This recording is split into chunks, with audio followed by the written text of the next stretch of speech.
We hope you brought the aloe and sunscreen. Bullshit. Because these takes are scorching hot. Now, get ready for some raw, You want it raw?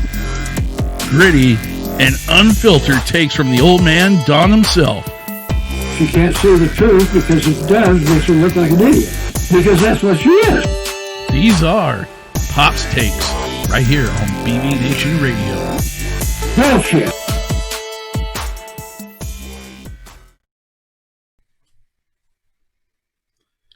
Oh man, what's going on? Do you really want to know? Well, that's why I'm asking. I was sitting and listening to Fox News a little while ago earlier, and I'll tell you what. First off, they're saying now that Fox News was aiding and abetting in that riot thing that they had at the White House. Oh, you mean the one that was... they had helped incite all it. the Trump supporters. Yeah, they helped incite it, according to this. How did they help incite it? Well, I don't know. That's what this Democrat senator, I forget which one it was one of the newer ones, I guess. Anyhow, he said, no, they helped incite it and get it going. Oh, my goodness almighty. By the way, that was a nice little step. You like that? Yeah. I was doing my Democrat impression. We're tap dancing around everything that's actually going on. And I want to talk to you guys that have been in the National Guard and stuff like that, RN and have been. Okay. If you're a conservative and you voted for Trump. Oh, yeah. Or supported Trump, you are now considered a potential terrorist. Oh, not only that, but you're part of the insurrection. Now, I have a question. Okay. If we're not good enough to protect the president, now I was in the Marine Corps, but I'm talking about servicemen in general. Yeah, go ahead. They're not good enough to protect the White House, the new president in the White House, and all that. Mm-hmm. What makes them think we're good enough to go out and put our lives on the line to protect the country? Here's the thing about it is that when they did this, the administration coming in had already instructed the Joint Chiefs, or told General Hokanson, had ordered him to tell his commanders, and I love General Hokanson to death. General Hokanson was under him way back when. Back when he was a full bird colonel, he was a brigade commander for the 41st Infantry Brigade, who I deployed with in 2009, 2010 over to Iraq. So he was my brigade commander. And I will say this, to the character of the man, he is an outstanding leader. He is a very outstanding. Well, that's what I always understood too. But they told him, they pretty much strong-armed him and told him, guess what? You're going to tell your commander, take their ammo, take their mags. They can still have their weapons, but they can't have mags and ammo now. Yeah. But they're supposed to be pulling guard duty to make sure nothing happens for the inauguration, which just blows my mind. Time this video releases, it's already going to come and gone. Yeah, we'll see what happens. We'll see what happens, but I'll tell you, it's got to the point where when you start looking at what's going on up there in D.C., what does that remind you of? What's that make you think of? A lot of places, actually. North Korea?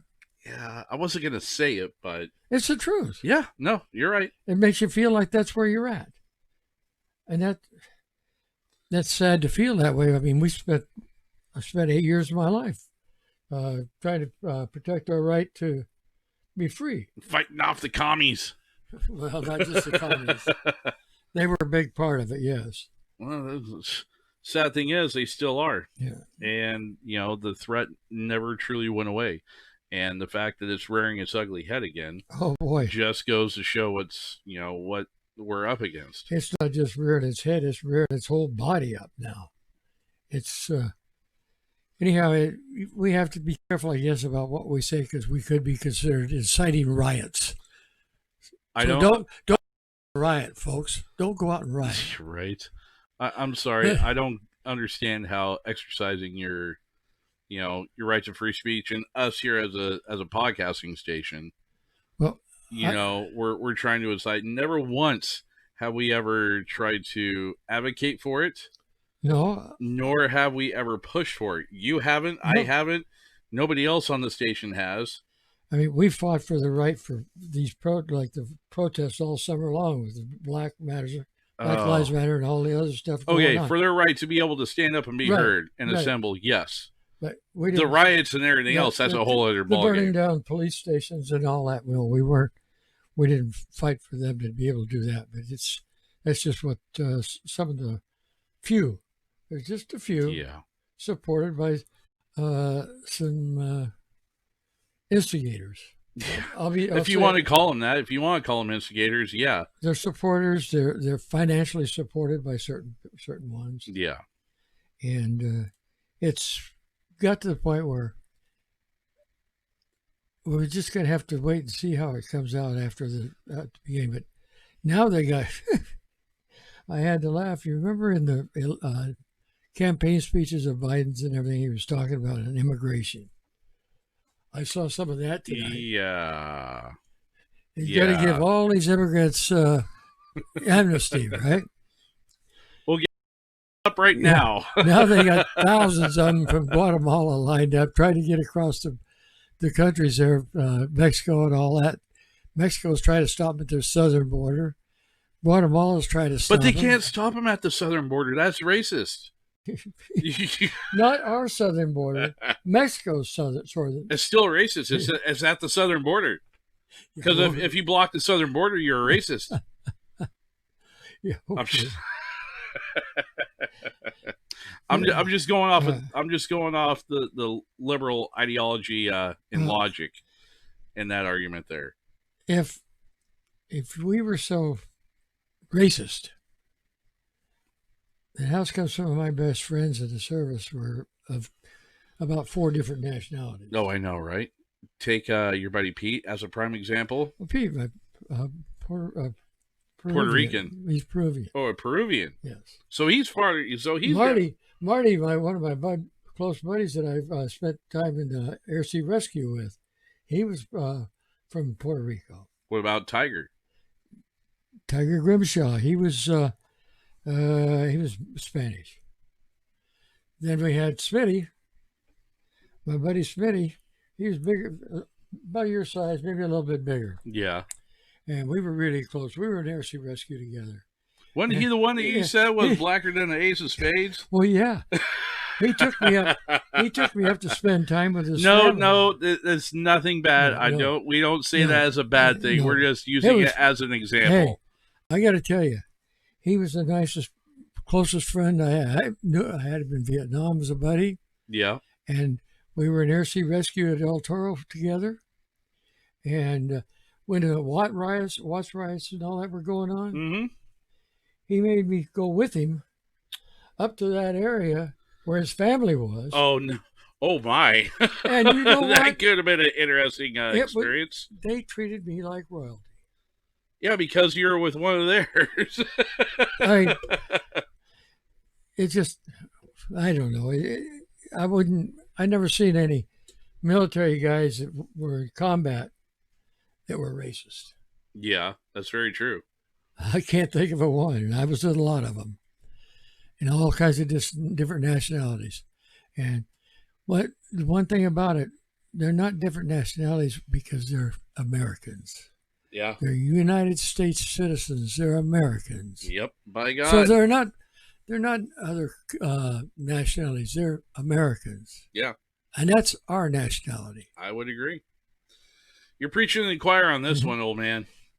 So so on a lighter note of things, you talk about bringing up your time and talk about with your with the men that you served with and stuff in the Marine Corps. I want to ask you, what is one of your favorite memories of serving with those guys while you're in? Oh boy, there's so many of them. I mean, and the reason I ask this is because a lot of times we talk about politics, we talk about other things, and we talk about discussions of the day, but we've never really gone fully into some of the things that you've done during your time. Some of the good things, okay, we're not going to talk about your... let me talk about one good thing, okay? Oh, absolutely. It's a very was a very common thing. Okay. When we get done with our duties during the daytime a lot, when we were in areas where we could, Yeah. we used to go to this, when I got out, I was going to Staff NCO Club. Okay. And we would sit around together and talk and have a beer together and just enjoy being with each other. And once in a while, play some cards and all that. But I'll tell you, one of the things that I remember real strong is the times we were cooped up in a barracks, boarded up. I'm talking about the barracks was boarded up with the wall. And some things never change, folks. Hey, we had our wall lockers pushed up against the windows and everything else. And when we got, of course, we had to find things to do because we were in typhoon watch. And the typhoon hit us. And we were in the barracks there. Of course, nobody's going out. Where were you at for this one? Was this Okinawa or something? It was Okinawa. Okay. Right. Marine Corps Air Facilities there at Okinawa. Yeah. Fatima. So, yeah, we were there. And we got to be pretty close together there. Even our little shoeshine boys and stuff, the natives, man. Even they were stuck in the barracks. They couldn't leave. They had that base shut down tighter than a drum. I mean, you couldn't go anywhere. And we had to live on sea rats and all that while we were in there. Mm-hmm. But you'd be surprised at how much fun you could have just playing cards and being together like that as a group of guys. You know, it's funny you talk about that because, you know, that's one of the things that I learned how to do. And it's funny because I grew up, you know, played a lot of different card games and everything else. And it's funny because I remember coming home after my last deployment and we were down at hunting camp. And I was trying to teach you how to play spades because you guys, you know, I don't know if it was just a generational thing. Probably. Or what it was, but, you know, back when you were overseas, it was like, you know, pinochle, cribbage, stuff like that is what you guys were playing. We were playing spades, hearts. You said something. You said pinochle. Yeah. My buddy and I, we were the fleet champs when we were on carrier. We were playing pinochle. Playing pinochle. We were good. Hey, nothing wrong with it. You know, we did the same thing with spades. You know, it was, we would have spades tournaments all the time. Especially during my first tour overseas back in 2003, whenever we had downtime in between missions and stuff being out on the road. Oh yeah, we'd have spades tournaments, you know, at, you know, with, you know, just internally and all the way up to, you know, battalion and things like that. We would have it through our squadron. We'd have our tournament there, and the ship people with the shipsmen would have theirs, and then you have a crossover. And then we'd have the champs from each one. There you go. Together. Hell yeah. And my buddy and I, that was when Tiger and I were playing partners. Oh, man, here we go. And the first game that we played in the championship for the USS Princeton. Oh, okay. And the first game we played, we pulled a Boston. Do you know what a Boston is? In cribbage? No. I know what it is in spades. No, in pinochle. Or pinochle. No, I'm not familiar with. I'll be honest, I know nothing of pinochle. You pull every trick. Well, it's just like in spades. That's what you call a Boston is pulling. You pull every book. Yeah. And pull every trick, and of course the rules were if on a Boston you won the tournament. Well, you won the game. You won that. Series. Yeah. You won the series. If you pulled a Boston, you won the series. Well, yeah, considering you know how hard it is to pull a Boston, let alone in freaking any game. I mean even, from the sounds of it. Even if somebody's got the Jack of Diamonds, you know, they got 1 point, period. Okay. So that stops it. Yeah, we used to do a lot of cribbage and a lot of pinochle. Now, there was one story that you told me one time.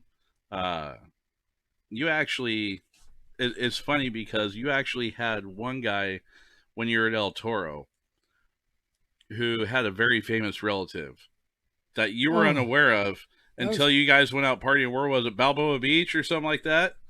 No, I was stationed at Marine Corps Air Facilities. That was my first duty station.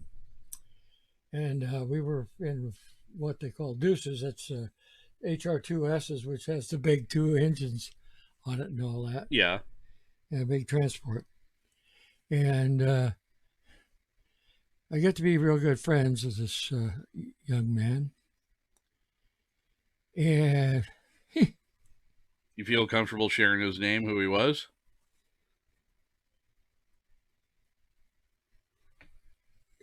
well, let's see. You mean who I went to see? Well, no, who it was that you were friends with and stuff. Well, it was the nephew of the singer, piano player, Harry Belafonte. Oh, wow. We went up. His nephew took me up to visit his place. Oh, wow. And imagine it's just out the edge of Hollywood. Yeah. And of course, like I said, that's 60 years ago, man. Hey, it's things like this you remember. Especially meeting people like that, especially that caliber. But you know what? It don't make any difference whether they're famous or they're not famous or whatever. Boy, when we're together in the military, we're brothers and sisters. Yeah. And it seems like if you go somewhere, it was when I was in and everything, if you went to see a family with one of your buddies or something like that, you were that part of that family. Yeah. Well, I mean, essentially, if you think about it, a lot of that's still the same today. Well, that was, the camaraderie is just unbelievable in the military. Yeah. And that's why I get so frustrated when I hear all these people talking about how bad we are and everything else.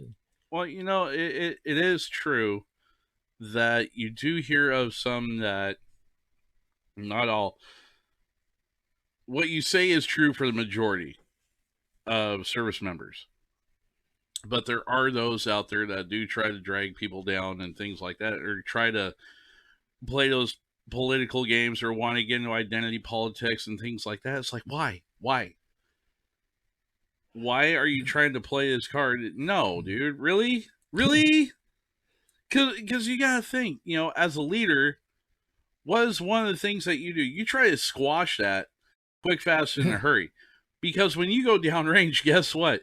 None of that matters. It doesn't make a darn. It doesn't mean a damn thing when you're downrange. Nope. And when rounds start flying and when it counts, guess what? You're gonna be playing those cards with that guy. Yeah. You've been calling this dude friggin' this, that, and the other. Well, guess what? Friggin' it's sad to say, but karma's a bitch. It will come around and bite you in the backside. Bite you, yeah. But it's just. Are they do they want to see heaven? No. But they'll help you out. If you find yourself in a bind, your boys to your left and right, no matter who they are, they'll help you out of that bind. Oh, yeah. But I tell you what, though, they're going to remind you real quick, like, hey, remember that crap you were saying before? Yeah. You want to chew on those words now? Just saying. Very well could have easily left you there. But nope. That's not how we roll. Yeah, I guess that any service member that's got a shred of honor in their blood or in their soul is still going to do the right thing. It's of course I was a little different than the infantry Marines. I was in air wing. I was in helicopters. Yeah, flying helicopters around and moving troops back here to and fro and into the combat areas and all that. Right. And one of the guys told me one time, he says, you guys are something else. I said, well, what do you mean? He said, well, we only got to go in that landing zone one time. And I said, so far I know you've been in here 5 times today. Right. It's like, hey, that's kind of what happens when you have to go running to and from. Yeah. You're not the only ones we're bringing in here, boys. Hate to break it to you. Well, not only that, but then you're taking them back out, too. Yeah. And so you take that number, bringing them in, and then you double it. Right. Essentially. So, it's a different situation. Mm-hmm. But it's the same situation. Yeah. Yeah. I don't care what your MOS was, from the cook to the pilot to the ground pounder that's in the foxhole or whatever. Right. They're all brothers. Everybody and has a sisters. role to play. Everybody has a role to play, and without them playing that role, you're left out, hung out to dry. And you know what's funny you talk about that is because here this last week on our show on BB Nation Radio, we actually had one of our guests, Matt Crosby. You know, he's a U.S. Army veteran. Okay. And you know the thing about it is that he wasn't a special operations guy. He wasn't an infantry guy. He was a supply clerk. But with his job, what he did, he basically made sure guys had the equipment and the stuff that they needed to do their jobs. Where and you would know, you be? it's not.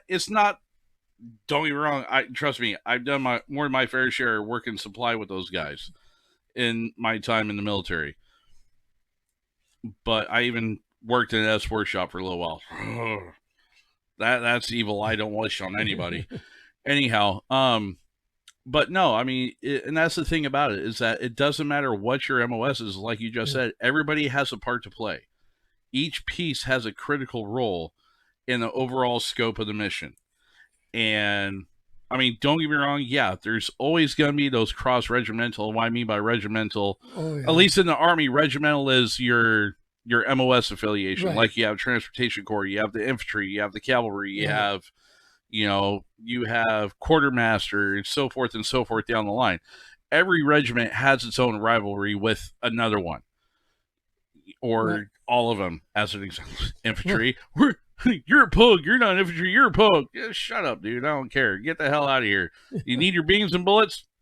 Charlie Mike. Hey, get out of here, Crunchy. Let me tell you something. Where would you be without your supplies? Exactly. You be sitting there in the middle of nowhere going, shit. Hey, I got this funny rifle here. That's a funny looking thing because it don't do anything. It just stands there looking at me.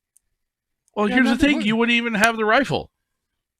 Well, you get that in boot camp or from the time you Not start. anymore. Oh, you don't? No, not anymore. It's not like it was back when you were there. It's like where you have the same one where you're initially issued. You keep that throughout your time. I kept my M1 for several years until they come out with the M14.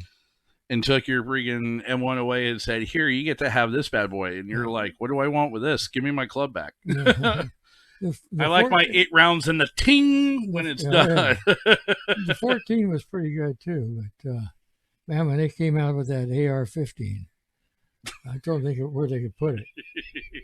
They come and tried to show us how good it was there in Nam. Oh, I gum up in the sand and everything else. You know what my favorite weapon was that I carried a lot in the chopper with me all the time? What, your 357? No, my grease gun. Oh, yeah. 45 caliber grease gun. There you go. Made by American Tin Can. Solid bolt. There you go. Hey, if it's tried and true, man, rock it. Hey. That's all I can say. If it's tried and true, rock it. Boy, but you had the barrels, they were about that long. The barrels were about, 8 to 10 inches long. Yeah. And they've twisted on the bolt action and all that. They twisted on there like putting a lid on a jar. Yeah. And you always carried 2 or 3 extras with you because by the time you fired through your second or third magazine, the thing started going like, eep. Barrel gets so hot it started drooping on you. It started, it looked like a guy that just got done with a woman. Oh my gosh. I can't even count how many times I saw that throughout my career. Guys would sit there, they get so happy on a 249 or a 240 Bravo. The M240 Bravo, if you're not familiar with it, is actually the successor to the M60, the old pig. Right. And I have seen senior NCOs at NCO Academy when they go to the field and they get an engagement and here I am an E4 corporal, a very hot-headed E4. You remember how I was as a corporal? I was a hothead. I had a chip on my shoulder like no other. Yeah, you thought you was a little more than you were. Well, it's not even so much as that. I had a huge chip. I was out to prove to the world that, hey, yeah, they want to give me stripes. Well, I'm missing one. Hey, Top. I need that third one. Thank you. Sometime soon, But, I'm sitting there at this NCO Academy, and of all courses, it's the 11 Bravo Advanced NCO course. Infantry Advanced NCO Academy. Yeah. This E7, he starts laying down, quote unquote, suppressive fire through this 240. They're shooting blanks. Yeah. Okay. So he has the BFA, the blank firing adapter, on the end of the barrel. Just like with a pig, 5 to 7 rounds, you let off. 5 to 7 rounds, you let off, right? Mm-hmm. No. He rocked that thing for the whole 900 round cyclic rate. And he rode and he put 2 belts together, 200 round belts together, Oh, no. and rode the whole thing out. He literally melted that BFA to the end of the barrel. Oh, I'm sure he did. And seized the barrel into the body of the 240. He brought that into my arm because I was the armor at the time too for the schoolhouse. And yeah, his instructor did not like me that night because I made that student sit there all night to try and help take it apart. Oh boy. Yeah. When he couldn't get it apart, I finally said, guess what? Your charges. The instructor at the time was not too happy about it. He's like, well, why? These guys are supposed to be graduating here in 2 days. How are you going to have them deal with this now? Well, you know what? You burn up my stuff that, the schoolhouse commander is signed for from the state. Yeah, someone's paying for it. Not going to be me. You want to know what the even crazier thing about it? The instructor for that course 2 years later became my first sergeant. And he remembered me right away. He was like, oh, hi, Sergeant. How are you? He goes, I remember you. You were that angry-ass corporal that was chewing out my freaking students for burning up your stuff. Well, yeah, that was you were doing your job. But, I mean, you've had guys. You've had experiences like that, too. You know? I mean, what's the experience like that you've had in your time? I don't even know where to start. Pick one. Trying to teach hand to hand. Okay. And this guy come in there, and I guess he'd been some kind of college wrestler or some high school wrestler or something like that. This wasn't Uncle Bob, was it? No. No. My brother used to get wait, never mind. Uncle Bob was Coast Guard. My bad. I'll tell you, though, my brother he got so mad at me when I'd come back from right after boot camp and all that. Because he's a champion college wrestler. Yeah. I mean, he's a West Pacific Coast champion. Right. For 3 years. Right. And he never could figure out how I'd throw him on the ground all the time. Hand to hand's a little bit different than collegiate wrestling. I'm just saying. I said, well, I'm not holding my punches. I'm not doing it the way you guys are taught to do it. I said, my whole objective is to take you out, period. Yeah. And if I can take you out and leave you wounded there where somebody has to take care of you, that's all the better. Yeah, exactly. All you know, it's like they say, the most effective individual on the battlefield is the wounded one. Well, yeah. Because it takes at least one more to take care of that wounded one. So guess what? You just took 2 out of the fight. That's right. So. Anyhow, it's there's been so many different things that happened in the military. 8 years, 1 month, 11 days. I think one of my favorite stories that you used to tell about your time in was the jackrabbits. Oh. Chasing the deer and the jackrabbits down there out of El Toro. Well, that's the way we used to practice when we were in Air Sea Rescue. Mm-hmm. We were flying before the UH-34s. It was the old HRSs. And they're transport, like the squad, you get 7 men out.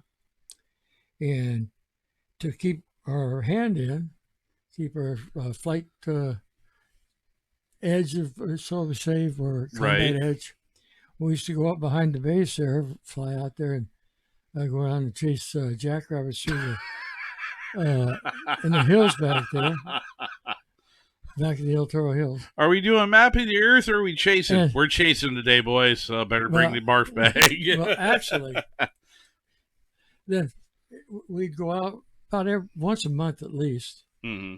we'd go out and get us a deer. Fly out there on the base back there behind El Toro and pick up a deer and bring it back. And one of the warrant officers, he had a nice big barbecue and everything, a brick barbecue and everything at his place. We can only dream of stuff like that now. You can't do things like that anymore. No, but that was back in the early 60s. I would say, yeah, that was back in the early 60s. You guys, see, you guys had a lot of fun back then. Oh. We get, you know what it is? You guys ruined it for us. Oh. One too many of your guys got caught, and they ruined it for the rest of us. It's like, and they straight up. Actually, nobody ever said a word. We had our unit. Somebody talked. Our unit got away with a lot, probably because of the fact that they were air sea rescue, and we used to haul in for the state police. We'd pick up people on the freeway and take them up to the hospitals and everything else. So we probably got away with a lot more than a lot of people would. But well, that's the thing. It's not just your guys that I hear stories like this. But we were a tight knit group. They had.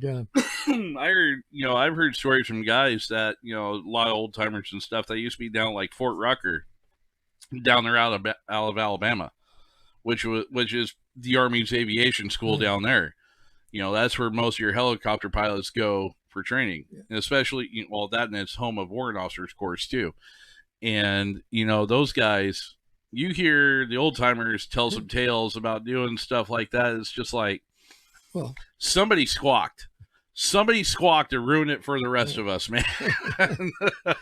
You get, I know guys down there at Camp Pendleton were stationed down there. Yeah. And they once a month there's squads and all that would have. Like venison barbecues. There you go. But they were small deer running all over the place on that base. For us, when I was stationed over in Germany, our post commander there, when I was there once a year, they put on a kind of like a Volksfest, but it was just for the folks that were when I say the folks, I'm talking not just the American soldiers that were stationed there, but also the DoD civilians, our German counterparts that were there. And what would happen is the Forstmeister for that district would actually issue out 3 tags. Yeah. 3 tags for wild boar to go and hunt on post. The post commander was issued one, and then two other lower enlisted. Or the post commander, 1 NCO, and then 1 lower enlisted. Who picked out the ones that got it? What's that? Who picked them out? Oh, the post commander did. It was always somebody from the garrison base. It was just like, really, man, you're not gonna give the guys in the line units a freaking chance to go out and do something like that. Oh, you guys got missions and you guys got this going on. Like, thanks for looking out, Chief. Appreciate that. But anyhow, so they would go out. Forstmeister would take them out, set them on a post, and they take wild boar. And so they would bring 3 wild boar in. They have them processed and everything else, skin them out and whatnot. And they put them all 3 on the spit.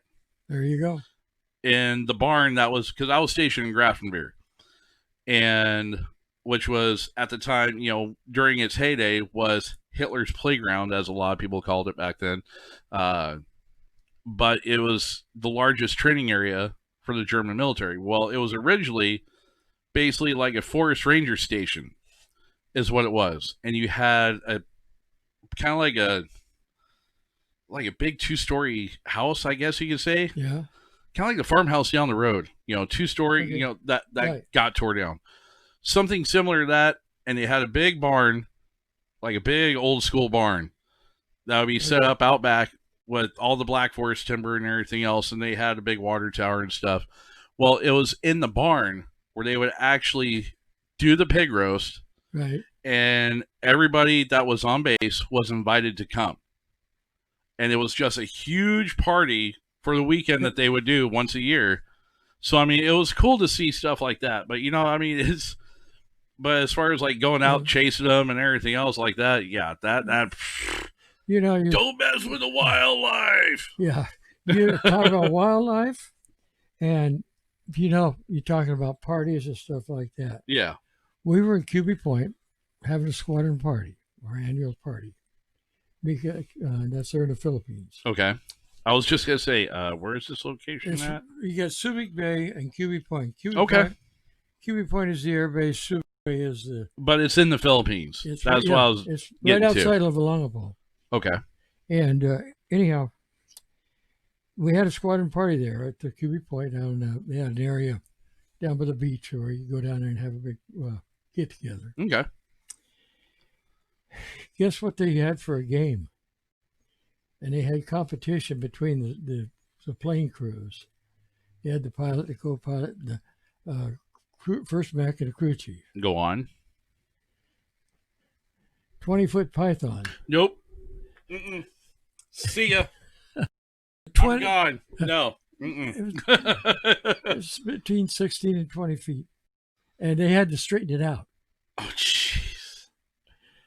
You know, I think I've actually seen videos of those contests. Oh, yeah. And that is just, you take a look at it. I mean, you're talking snakes that are like, about yay big around. I mean, I'm talking, yeah, they're good, like 6 to 8 inches at least thick. Their It's mouth, like, are those pythons or anacondas? Yeah. You know? those pythons will swallow a monkey whole. Oh, yeah. Oh, yeah. I believe it. Yeah. I believe it. So, I mean, well, you know, they say there's some species, you know, that, you know, can actually swallow a small person. Yep. And no, I'm good. I'm good. I mean, I'm not exactly a small individual, but, you know, you better keep your children close. Well, I remember those. That's one squadron party that sticks out in my mind big time. I imagine how that'll play out. I've never been a fan of snakes anyhow. Right. I mean, I told you about the time I woke up and there's a bamboo viper laying on top of my mosquito net there in Nam. Oh, my gosh. No way. I woke up, looked up the mosquito net right above my head. I reached underneath my pillow, pulled my 45 out, and blew the cylinder through the top of the tent. The base alarm went off and everything Oh, yeah. else. Everyone's like, all right, it's game time, boys. Had the whole Charlie's base up. playing. Oh, yeah, I had the whole base up that time. Oh, man. I called in with the captain. Or the, I was saying, how was standing on the CO's carpet after that? Actually, after I explained it all, he didn't blame me a bit. I was saying, well, You know, those little vipers like that, if they're, oh, yeah, that's a 3-step snake right there. Yeah, You take 3 steps and you're dead. if you're being injected when they bite you, You might have a you chance. have a 50-50 chance of making it. Yeah.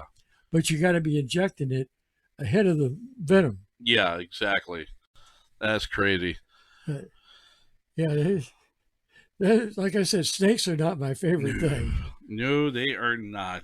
Trust me, they're not in my top 10 either. So you got nothing to worry about there. Yeah. So anyhow, Pops, Okay. thank you, sir. Hey, Do appreciate it. Always a pleasure.